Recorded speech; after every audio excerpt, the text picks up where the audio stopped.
Find yourself in a body that is not your own. Do not let their family know you are afraid. Disclaimer: the content presented in this video is purely fictional and intended for entertainment purposes only.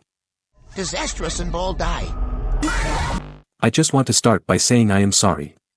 If you find yourself in a situation like what I am about to describe, I can't offer much comfort. Only a resolution. You can skip to the end if you feel so inclined. But I don't think you'll be able to stomach it. Not yet.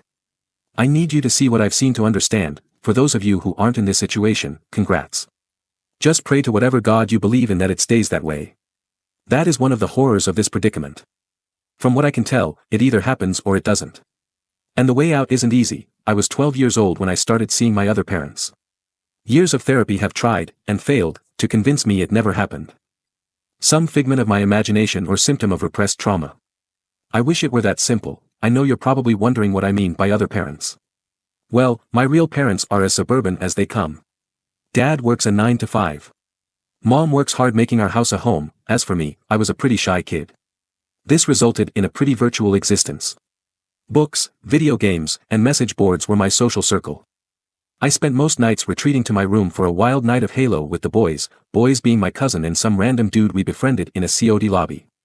The night I met my other parents started on a night just like that. I wish I could say I should have seen it coming. Some prophetic dream or dark omen. Nope. Nothing remarkable about that day. Nothing out of place. No warning. I came home from school just like any other day. I finished dinner and made my way up the creaky stairs to my bedroom, a faint buzzing sensation. A flicker of light. I was someplace else. The smell hit me first, that new house smell you notice when stepping into a friend's home for the first time. Moments later, my eyes adjusted. I was sitting at a large white table. A half-eaten bowl of food sat in front of me. Before I could register anything else, they caught my attention. A man sat to my left. A woman to my right. A sound escaped me before the shock settled in. The couple glanced in my direction. The comfy scene I stepped into suddenly became very tense. The woman wore a concerned look and uttered something at me. The language was very alien, how I would imagine English would sound if I had heard it for the first time. If I had to guess, it was a remark of concern regarding my sudden tenseness. I didn't know how to respond. I glanced around, hoping to gain some understanding of what was happening to me. That's when I noticed just how surreal the room was. Despite the circumstances, the sight sounded fairly ordinary. A boy sitting at a dinner table with who I assumed were his parents. I was doing the same about 10 minutes earlier in my own home. Only, the furniture was different. Everything was varying shades of glaring white. The walls and cabinets bent and swayed at odd angles. Trinkets and appliances littered the scene. I couldn't make out the function of any of it. At a glance, everything looked normal. Familiar. But the closer you looked, the more alien everything became. Comforts of home stretched and bent with odd intentions. The parents looked like normal people for the most part. The only jarring detail was their clothing. I couldn't make out the style or garment. The man wore something akin to a suit while the woman wore a loose imitation of a dress. The colors were summery and bright, contrasting harshly against the stark white backdrop. The seams were scattered and non-uniform. Buckles and zipper-like decals adorned both outfits. The man lowered his utensils and uttered something with a raised eyebrow. It wasn't a warm or concerned remark like his counterpart had shot me a moment ago. It was cold. Inquisitive. Only a few moments passed, but the tense presence of the strangers made it feel like eternity. I had to say something. All I could muster was a faint, sorry. Where, before I could get the words out, I froze. That wasn't my voice. I was speaking through someone else's mouth. In someone else's home. To someone else's family. This was obviously a dream. It couldn't be real. Tears started to well up in my surrogate eyes. I felt panic coming on. A faint buzzing sensation. A flicker of light. I was back in my room. The moment left as quickly as it came. The final image of my unwelcome stay in that stark white dining room burned into my mind. Mid-panic, I caught a glimpse of the parents' expressions. It wasn't confusion or concern. Any hint of that was gone. They were smiling. Smiling at each other. It wasn't a joyful smile. Their lips curled, stretching too wide. A hunger glimmered in their eyes. An anticipation of something. Something I fear would have been very apparent had I stayed a moment longer. I took a shaky sigh of relief. I felt thankful to be back in my room. In my own body. For a moment, I hoped to forget all about it. Bury it deep behind a wall of virtual comfort. After all, it couldn't happen. Before I could finish the thought, I noticed something. Something was off. Yes, I was back in my room. But I wasn't in the same position as when I left. And my room was different too. Someone did this. I did this, the white room. The parents. It wasn't just a dream. It happened. I was in some kid's home, sharing dinner with his creepy parents, and worse, the other kid was here. In my room. In my body. I just want to start by saying I am sorry. If you find yourself in a situation like what I am about to describe, I can't offer much comfort. Only a resolution. You can skip to the end if you feel so inclined. But I don't think you'll be able to stomach it. Not yet. I need you to see what I've seen to understand. For those of you who aren't in this situation, congrats. Just pray to whatever God you believe in that it stays that way. That is one of the horrors of this predicament. From what I can tell, it either happens or it doesn't. And the way out isn't easy. I appreciate everyone's feedback regarding this whole ordeal. I will admit, it feels nice having validation after all this time. I've taken some time to really process what happened after that night. There's a lot to cover, so I'm just going to dive in. I stood facing the hallway, my heart pounding. This wasn't where I was before, well, before whatever just happened. Before the dining room, I was walking to my desk. I braced myself and slowly turned around. My room was turned upside down. It was like a small tornado struck my room and disappeared. I stumbled through overturned furniture and stray clothing while observing the damage. Homework lay strewn across my desk. My computer looked like a toddler got at it. Did he try to use my computer? I reached for the overturned mouse to see if there were any clues there. Click, something fell from my hand as I reached towards the desk. I didn't even realize I had been holding a pencil. I must have been writing something. Well, he must have been writing something. My eyes drifted over a trail of papers leading towards the exit. To my surprise, the papers were blank. Then I saw it. Just to the right of the doorframe stood my body snatcher's handiwork. I stumbled over some boxes to get a closer look. It didn't make any sense to me at the time. The drawing was composed of deep lines arranged in a circular pattern. I traced my fingers over the marks. Was he trying to leave me a message? There were too many unanswered questions running through my mind. What was he looking for? Who is he? What was that place? Another sweep of the room didn't yield any new information. My computer screen was a mirror image of the rest of the room. A mess of purposeless applications were chaotically arranged with garbage text sprinkled everywhere. Either he didn't know how to use a computer or he wasn't even trying. He couldn't have been on here for more than a few seconds by the looks of it. It didn't make any sense. While I was having supper with Mr. and Mrs. Uncanny Valley, their kid ransacked my room and drew cave drawings on my wall. It sounds comical, but the reality of it was terrifying. I stayed home from school for a few days. It's easy to fake being sick. But after a few nights of sleeping on the couch, my parents started questioning why I was avoiding my room. Worry turned to panic in their minds.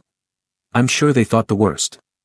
Although, I'm not sure their imagined threat could really compete with what really happened. But what could I do? I can't tell them what really happened. I would rather them think I was depressed than know I was worried that walking into my room would send me to an alternate reality. I want them to be worried about my well-being and not my sanity. As the days passed, my vague deflections to their questions weren't enough. After all, parents always know when something is up. They may not know what it is. But they know when it is serious. After a few failed attempts to move the discussion further, they took me to see a therapist. It was the first time I had ever seen a therapist. I had nothing against therapy, I just knew it wouldn't fix my problem. He was a nice guy, so I tried my best to comply without sounding crazy. I told him I was afraid to sleep lately because of a vivid nightmare and left it at that. And why do you think they were smiling? He asked. I'm not sure. At first, I thought it was because they realized I wasn't their kid. Like they caught me.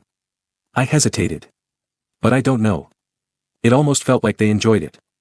The thought made me shiver. Enjoyed what, exactly? His voice was neutral. But intrigued, seeing me like that. Scared. Crying. The words felt heavy. But yeah, it doesn't really make sense. I mean, nightmares don't always make sense, right? I forced a chuckle. He nodded, offering some clinical explanation about social anxiety, something about discomfort, vulnerability, fear of strangers. It was logical. Neat. Easy. He gave me a few words of comfort, assigned me exercises to help me sleep, and sent me on my way. I knew the switch was real. But it had been so long since that horrible night. I needed to move on. If I could be sure it wouldn't happen again, I could live with it. I just needed to test something. That night, I returned to the hall outside my room. It was surprising that I managed to stay out of it this long. After a lot of pep talk and a few prayers, I stepped through the doorway with gritted teeth. Nothing happened. No buzzing. No white room, relief washed over me. I didn't sleep much that night, and many nights after that for that matter. But it felt nice to be back in my own bed. Weeks passed. I started sleeping again. I felt at ease. The feeling didn't last long. I was stepping off the school bus one sunny afternoon. Nothing out of the ordinary. My parents' shiny Suburban sat in the driveway of our two-story.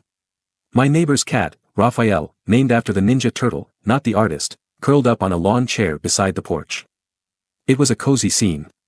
I can almost feel it in my mind even now. As I took a few steps into the cobblestone driveway, I felt that familiar buzzing in my head. A few moments later, a flash of light swept over my eyes. I was no longer standing in front of my home. I was looking out a window in a white marble room.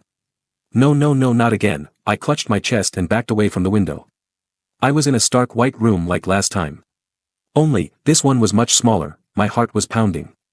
Panic was coming on fast. This isn't real. It can't be happening again. I must be going crazy. A loud creak came from somewhere outside the room. It was one of them. I just knew it. It was at that point I realized how quiet it had been. Since I arrived, there was no sound. I couldn't hear a single thing from inside or outside the house.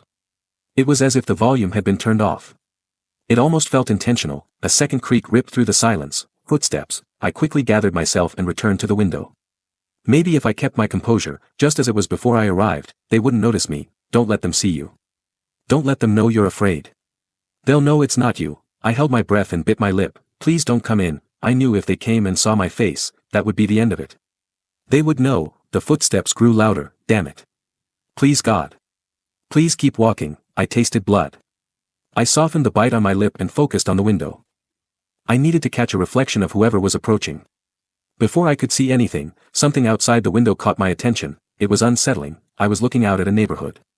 It was a gloomy evening. Ominous clouds hung low above rows of identical marble houses with black rooftops. They all had the same aesthetic, cold and minimalistic. Familiar, but still very alien. Everything appeared meticulously maintained. Not a blade of grass on the lawns was uncut. The streets were clean and seamless. Not a crack could be seen on the road or sidewalk. It was strange how lifeless everything was. I couldn't see a single person from this window. No vehicles moving on the streets. No children or pets. No wonder the silence was so apparent. The sound of footsteps reached its climax and began to fade. I waited until that familiar silence returned and took a sigh of relief. I took a few moments to ground myself and collect my thoughts. I need to hide. I scanned the room. It was composed of 4 marble walls. A single square opening led into a dark hallway I didn't dare approach. There was no door. No way of locking anyone out. I looked under what I thought was the bed. The frame was flush with the floor. No way of getting under there. There was no closet. This place was just as surreal as the dining room.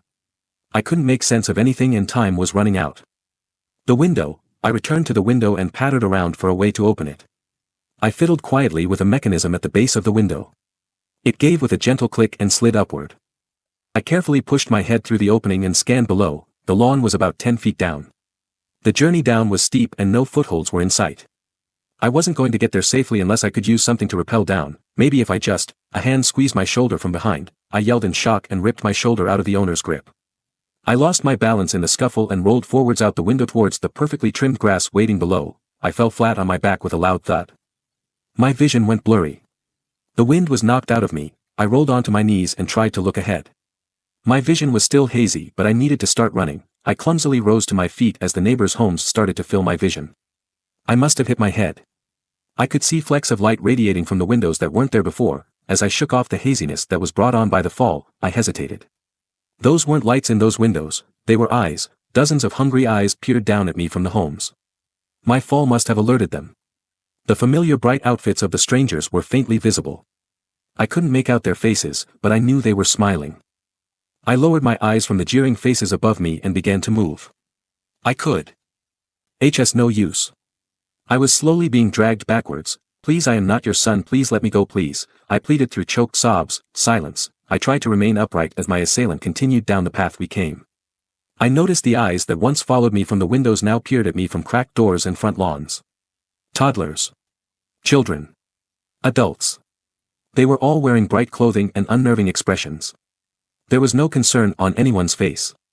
All I could make out were varied expressions of intrigue, curiosity, and delight. I prayed to switch back and end this nightmare. I felt my consciousness start to fade as the grip around my neck failed to give. The sight of cut grass and marble homes started to blur against the gloomy evening sky. My prayer was answered, the grip on my neck must have distracted me from the buzzing sensation in my head. The pressure around my neck dissipated and fresh air filled my lungs as a flash of light swept over my eyes. The gloomy nightmare faded away and that sunny evening after school came rushing back. Just like that, I was back in my reality. Thank you God. I thought to myself. I wanted to cry. Only, something wasn't right again. The first thing that hit me was a crisp earthy smell. Clusters of trees started to fill my vision. It felt familiar. The wooded area behind my backyard. He must have come here. But why? This isn't good. We were switched for a lot longer this time. Who knows what he got into while I was blood. I looked down in horror. My hands. My clothes. Soaked. It was still red and warm, clinging to my skin in thick clots. A dark, slumped mass lay before me, an unrecognizable heap of flesh. My fingers were buried in it, sinking into the mess. This wasn't just a wrecked room or vandalized wall, he did something terrible this time. I was alone. In the woods. Covered in blood that wasn't mine, and whoever it belonged to, I don't think they were still breathing. Until next time, subscribe to stay up to date with all updates. No screamers or shocking moments, only comfort and safety. Bye.